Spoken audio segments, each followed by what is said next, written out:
ನನ್ನ ಕಣ್ಣಿಗೆ ನೀನು ಮದುವೆ ಹೆಣ್ಣಿನ ಥರ ಕಾಣ್ತಾ ಇಲ್ಲಮ್ಮ, ಸಾಕ್ಷಾತ್ ಮಹಾಲಕ್ಷ್ಮಿ ಥರ ಕಾಣ್ತಾ ಇದೆಯಮ್ಮ.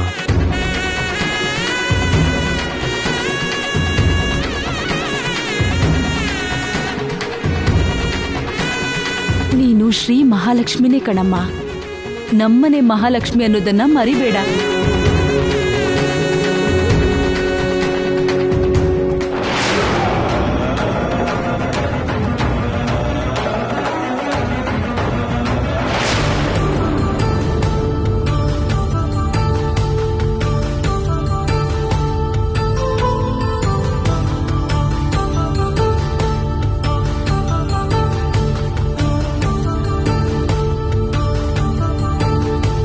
ನೂರ 3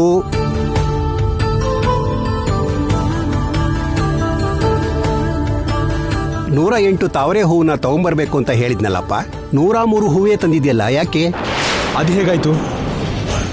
ನಾನು 108 ಹೂವನ್ನ ತಗೊಂಡ್ ಬಂದಿದ್ನಲ್ಲ, ಬರೋಕ್ ಮುಂಚೆ ಲೆಕ್ಕ ಹಾಕಿ ತಗೊಂಡ್ ಬಂದಿದ್ದೆ. ಕಡಿಮೆ ಹೇಗಾಯ್ತು?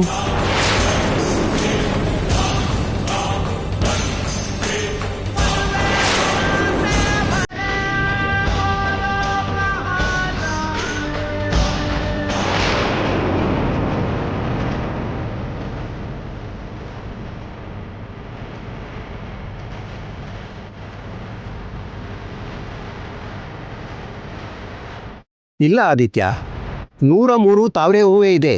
ಬೇಕಾದ್ರೆ ನೀನು ಒಂದ್ಸಲಿ ಲೆಕ್ಕ ಹಾಕು.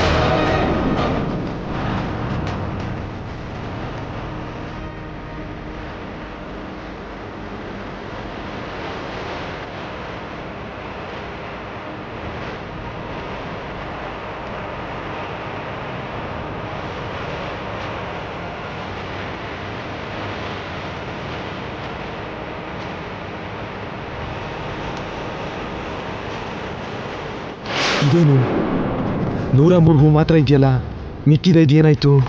ಪೂಜೆಗೆ ಸರಿಯಾಗಿ 108 ತಾವರೆ ಹೂಗಳು ಇರಬೇಕು ಅಂತ ಹೇಳಿದ್ನಲ್ಲ. ಲೆಕ್ಕ ತಪ್ಪಿದ್ರೆ ಪೂಜೆ ಫಲಿಸಲ್ಲ ಅಂತ.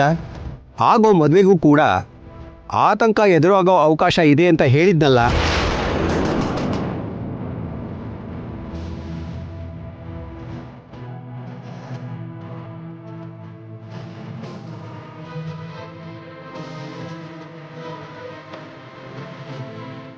ಅಪಚಾರಗಳು ಅನರ್ಥಗಳು ಆಗದೇ ಇರಬೇಕು ಅಂದರೆ ಲೆಕ್ಕಕ್ಕೆ ಸರಿ ಹೋಗದೇ ಇರೋ ಹೂವಲ್ಲಿ ಪೂಜೆ ಮಾಡಿದ್ರೆ ಮದುವೆಗೆ ತೊಂದರೆ ಇದ್ದೇ ಇರುತ್ತೆ.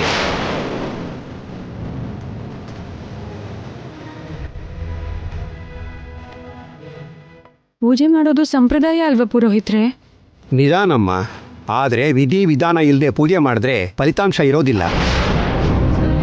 ಹುಡುಗನ ಪ್ರಾಣಗಂಡಾಂತರಕ್ಕೆ ಸಂಬಂಧಪಟ್ಟ ವಿಷಯ. ಪೂಜೆ ಪದ್ಧತಿ ಪ್ರಕಾರ ಮಾಡದೆ ಹೋದರೆ ಫಲ ಸಿಗಲ್ಲ.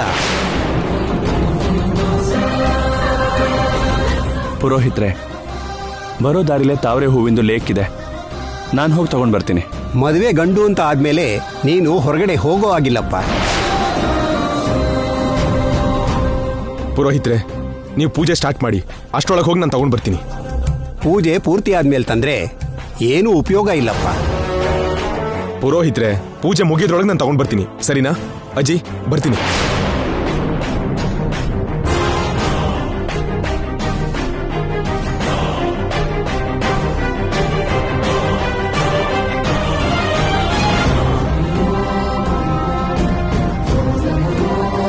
ಏನ್ರಿ, ಅವನ್ ತಗೊಂಡ್ ಬರ್ಲಿಲ್ಲ ಅಂದ್ರೆ ಮದ್ವೆ ನಿಂತೋದಂಗೆ ಅಲ್ವಾ? ತಗೊಂಡ್ ಬಂದ್ರೂ ಕೂಡ ನಿಂತು ಹೋಗುತ್ತೆ. ಹಾ, ಬರ್ಬೇಕಾದವನು ಬರ್ತಾ ಇದ್ದಾನೆ,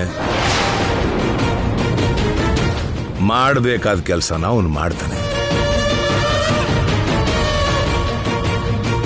ಇನ್ನು ಸ್ವಲ್ಪ ಹೊತ್ತಲ್ಲೇ ಮಂಗಳವಾದ್ಯ ಮೊಳಗಬೇಕಾದ ಮದುವೆ ಮನೆಯಲ್ಲಿ ಸಾವಿನ ಮೇಳ ಮೊಳಗುತ್ತೆ.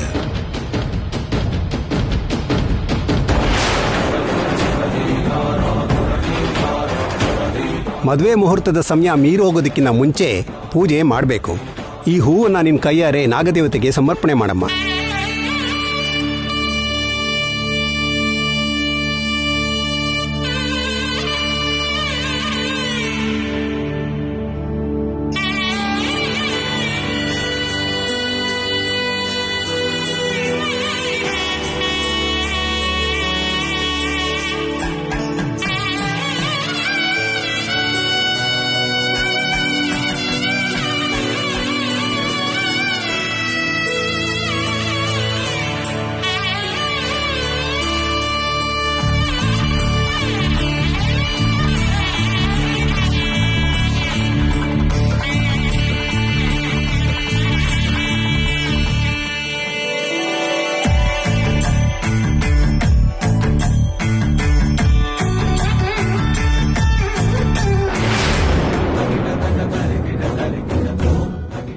ನನಗೆ ಅನ್ಯಾಯ ಮಾಡಿರುವೆ ಶಿವಯ್ಯ. ಅವರು ನನಗೆ ಕೊಟ್ಟಿರುವ ಮಾತನ್ನು ತಪ್ಪಿ ನನಗೆ ಮೋಸ ಮಾಡಿರುವರು. ಆ ಮದುವೆ ನಡೆಯಲು ಬಿಡುವುದಿಲ್ಲ. ನೀನು ಹೊರಗಡೆ ಬರೋಕ್ಕಾಗಲ್ಲ, ಆ ಮದುವೆನ ನಿಲ್ಸೋಕ್ಕಾಗಲ್ಲ.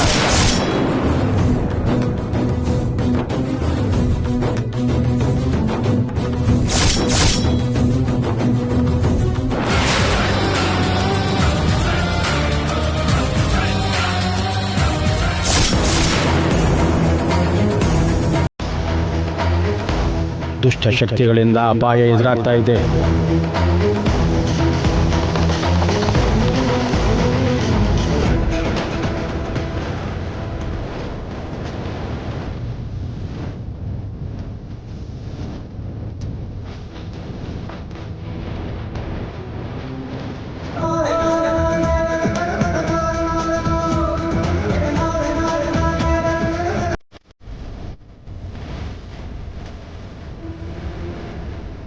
ಈ ಕಾರ್ಕೋಟಕ ಯಾಕಿನ್ನೂ ಬಂದಿಲ್ಲ?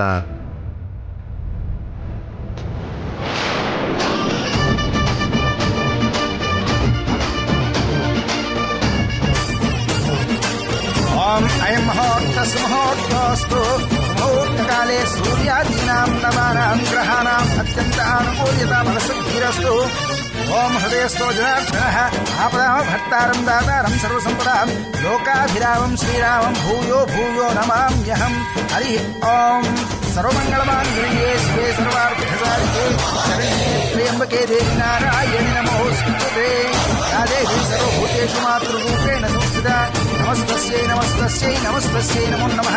ಯಾ ದೇವಿ ಸರ್ವಭೂತೇಷು ವಾಕ್ರೂಪೇಣ ಸಂಸ್ಥಿತಾ ನಮಸ್ತಸ್ಯೈ ನಮಸ್ತಸ್ಯೈ ನಮಸ್ತಸ್ಯೈ ನಮೋ ನಮಃ.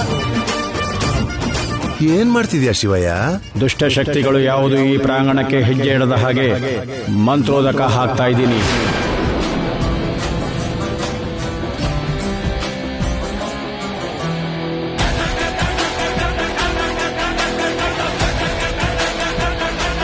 ಅಂದ್ರೆ ಕಾರ್ಕೋಟಕ ಇಲ್ಲಿಗೆ ಬಂದ್ರೂ ಕೂಡ ಅವನ್ ಒಳಗ್ ಬರೋಕ್ ಆಗಲ್ಲ ಅಂತಾಯ್ತು. ಈ ಶಿವಯ್ಯ ಒಂದು ದೊಡ್ಡ ಸ್ಪೀಡ್ ಬ್ರೇಕರ್ ಆಗ್ಬಿಟ್ನಲ್ಲ.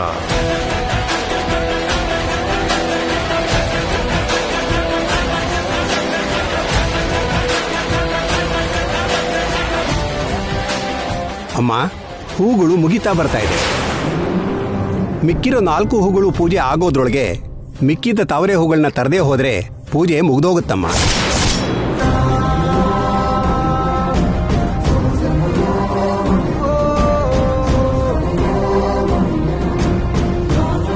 ನನ್ ಮೊಮ್ಮಗ ಬಂದ್ಬಿಡ್ತಾನೆ ಪುರೋಹಿತ್ರೆ, ನೀವು ಪೂಜೆ ಮುಂದುವರಿಸಿ.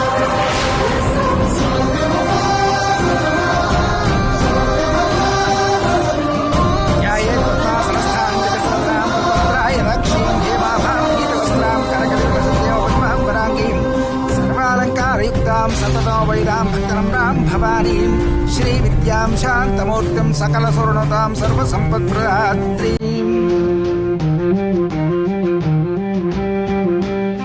ಶಿವಯ್ಯ, ನನ್ ಮೊಮ್ಮಗ ತಾವರೆ ಹೂ ತಗೊಂಡ್ ಬರಕ್ ಹೋಗಿದ್ದಾನೆ. ಇಲ್ಲಿರೋದೆಲ್ಲ ಆಗ ಹೋಗ್ತಾ ಇದೆ. ಅದು ಮುಗಿಯೋದ್ರೊಳಗೆ ಅವನು ತಾವರೆ ಹೂ ತಗೊಂಡ್ ಬರ್ದೇ ಇದ್ರೆ ಪೂಜೆ ಅರ್ಥದಲ್ಲಿ ನಿಂತು ಹೋಗ್ಬಿಡತ್ತೆ.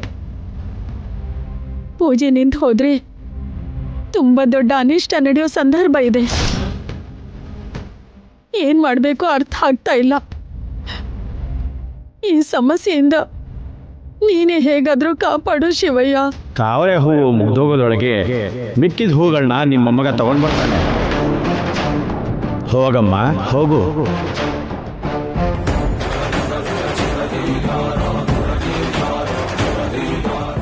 ನಾನು ಹೇಳ್ತಾ ಇದ್ದೀನಲ್ವಾ, ಹೋಗಮ್ಮ.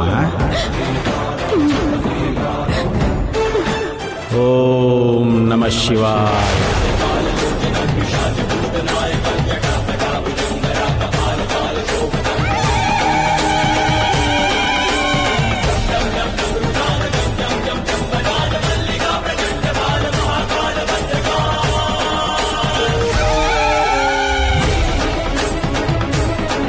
ಅಮ್ಮ, ಇದೇ ಕೊನೆ ಹೂ. ನಿಮ್ಮಣ್ಣ ಇನ್ನೂ ಬರಲಿಲ್ಲ.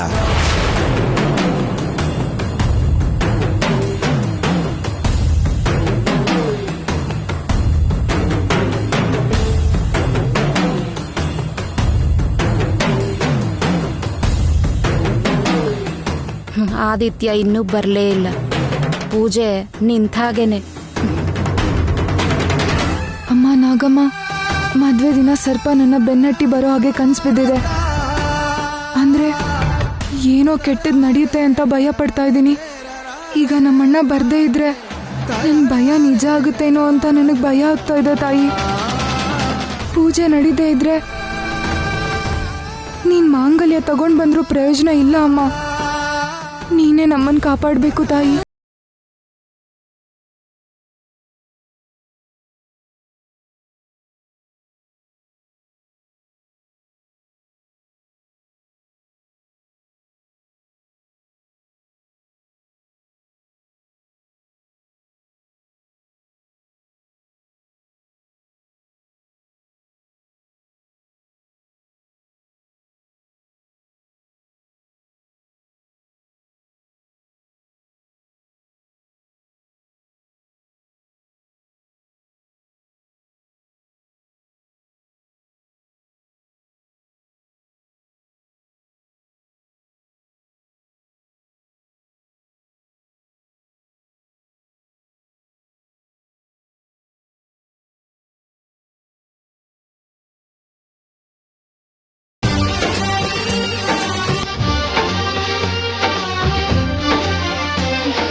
ಪುರೋಹಿತ್ರೆ, ತಾವರೆ ಹೂ ತಗೊಳ್ಳಿ.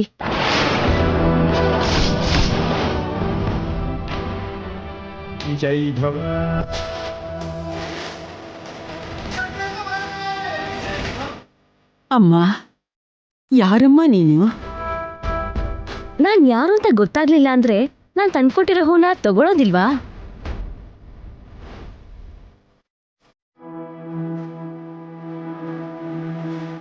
ಗೊತ್ತಾದ್ರೆ ತಪ್ಪೇನೂ ಇಲ್ಲ ಅಲ್ವಾ? ಅಕ್ಕ, ಪೂಜೆಗೆ ಅಂತ ತಂದಿರೋ ಹೂನ ತಗೊಳಕ್ಕೂ ಕೂಡ ನಾಮಧೇಯ ಕುಲಗೋತ್ರ ಹೇಳು ಅಂತ ಇದ್ದೀರಾ?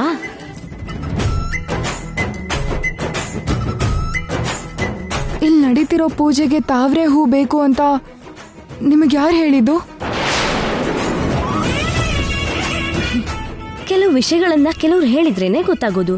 ಇನ್ನು ಕೆಲವು ವಿಷಯಗಳನ್ನ ಯಾರು ಹೇಳ್ದೆ ಹೋದ್ರೂ ಗೊತ್ತಾಗುತ್ತೆ.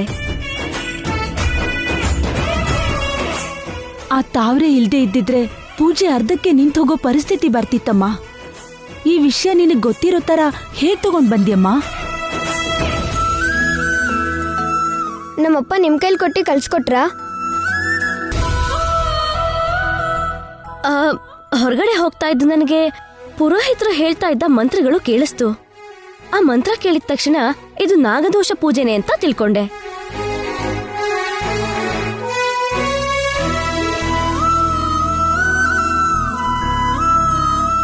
ಈ ಪೂಜೆನ ತಾವರೆ ಹೂವಿಂದಾನೆ ಮಾಡ್ತಾರೆ ಅಂತ ನಮ್ಮಮ್ಮ ನನಗೆ ಹೇಳಿದ ವಿಷಯ ನೆನಪಾಯ್ತು. ಪೂಜೆ ಮಾಡೋರ್ ಜೊತೆಗೆ ಪೂಜೆಗೆ ಬೇಕಾಗಿರೋ ಹೂ ಕೊಟ್ಟೋರ್ಗೂ ಕೂಡ ಸ್ವಲ್ಪ ಪುಣ್ಯ ಬರುತ್ತೆ ಅಂತ ನನ್ ಮನ್ಸಿಗೆ ಅನಿಸ್ತು. ಅದಕ್ಕೆ ತಗೊಂಡ್ ಬಂದೆ.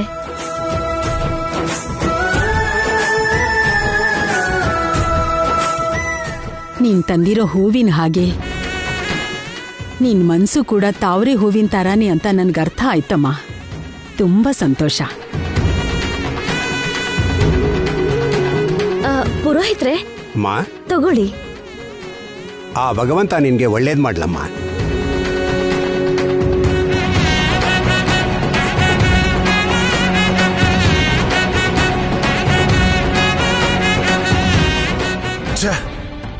ಇನ್ನೇನ್ ಪೂಜೆ ನಿಂತೋಯ್ತು ಅನ್ಕೊಂಡ್ರೆ ಆ ಹೂಗಳು ಕೂಡ ಕರೆಕ್ಟ್ ಟೈಮ್ ಬಂದು ಬಿದ್ದೋಯ್ತಲ್ಲ.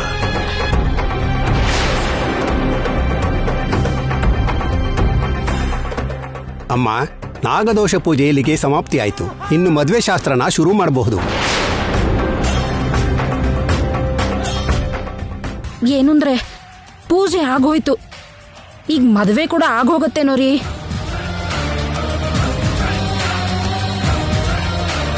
ಪೂಜೆ ಕೂಡ ಮುಗೀತಾ ಬಂತು. ಈ ಕಾರ್ಕೋಟಕ ಇನ್ನೂ ಯಾಕೆ ಬಂದಿಲ್ಲ?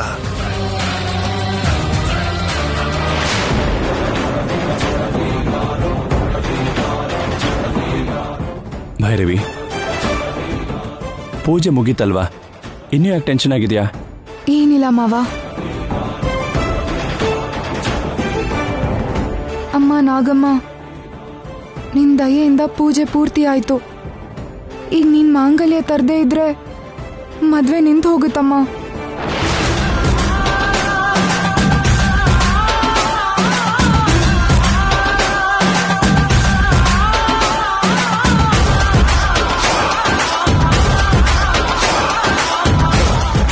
ಮಾಂಗಲ್ಯ ತಗೊಂಡ್ ಬರ್ದೇ ಇದ್ರೆ ನಿನ್ನ ನೀನು ದಹಿಸ್ಕೊಳ್ತೀನಿ ಅಂತ ಪ್ರತಿಜ್ಞೆ ಮಾಡಿದ್ಯಾ. ನೀನಿನ್ನೂ ಯಾಕೆ ಬರ್ಲಿಲ್ಲ ಅಮ್ಮ? ಬಾ ನಾಗಮ್ಮ.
ಆ ಮದುವೆನ ನಿಲ್ಲಿಸಿ ಅರ್ಜುನ್ನ ಸಾಯಿಸೋದಕ್ಕೆ ಹೋಗ್ತಾ ಇದ್ದೀನಿ.